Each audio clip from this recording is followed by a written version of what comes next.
This video is sponsored by EduQuest. EduQuest offers skill based courses in digital marketing, stock market, coding, and more. It provides self paced and live classes with expert mentors. Gamified learning helps students practice with real world projects. Courses are available in both Tamil and English. Get certified and boost your career with affordable combo offers. The struggle to find courses that truly speak your language, it's finally over. Welcome to EduQuest, where learning is made just for you. At EduQuest, we bring you a wide range of online courses, from career building programs to skill boosting masterclasses, all in your regional language. Because we believe language should never be a barrier to success. Our courses are tailor made after understanding what today's learners really need. So why wait? Start learning the smarter, simpler way only with EduQuest. Visit eduquest.courses and explore your next course today. And hey, don't miss out on our exciting offers and promotions. தண்டனை. ஒரு அரசனிடம் கொடூரமான 10 வேட்டை நாய்கள் இருந்தன. எப்போதுமே கூண்டுக்குள்ளேயே இருக்கும் அவைகளை தனது எதிரிகளையும் வேண்டாதவர்களையும் கொல்வதற்கு மட்டுமே உபயோகப்படுத்தினான். அன்றும் அப்படித்தான்.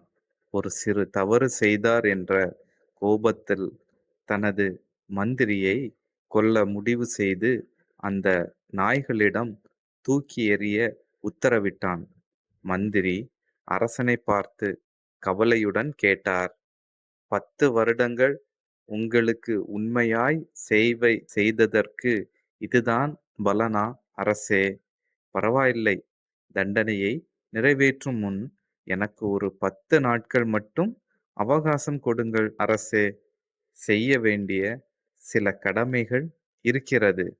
சற்றே யோசித்த அரசன், 10 நாட்கள் தானே, சரி என்று அனுமதிக்க மந்திரி மகிழ்வுடன் சென்றார்.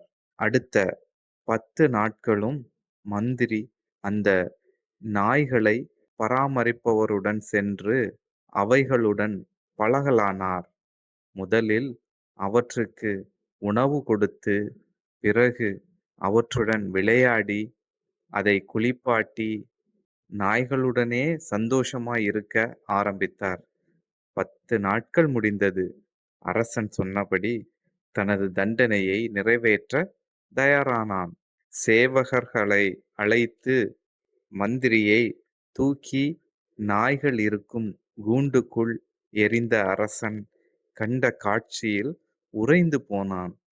அவன் நம்பிய அந்த கொடூர நாய்கள் எல்லாம் இப்போது அந்த மந்திரியின் முன்னால் வாலை ஆட்டிக்கொண்டு நின்று கொண்டிருந்தன.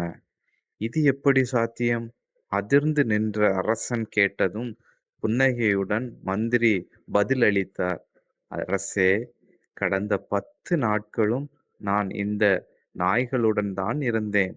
நான் வெறும் 10 நாட்கள் செய்த சேவையை மறக்காமல் இந்த நாய்கள் இவ்வளவு அன்பை செலுத்தும் போது 10 வருடங்கள் உங்களுக்கு செய்த சேவையை மறந்து ஒரு சிறு தவறுக்காக என்னை கொல்ல நினைக்கிறீர்களே, இது நியாயமா? மந்திரி கேட்டதும் அரசனுக்கு தன் தவறு புரிந்தது. வருத்தத்துடன் தனது சேவகர்களை பார்த்து திரும்பிய அரசன் இந்த முறை மந்திரியை முதலைகள் இருக்கும் குளத்தில் எறியச் சொன்னான்.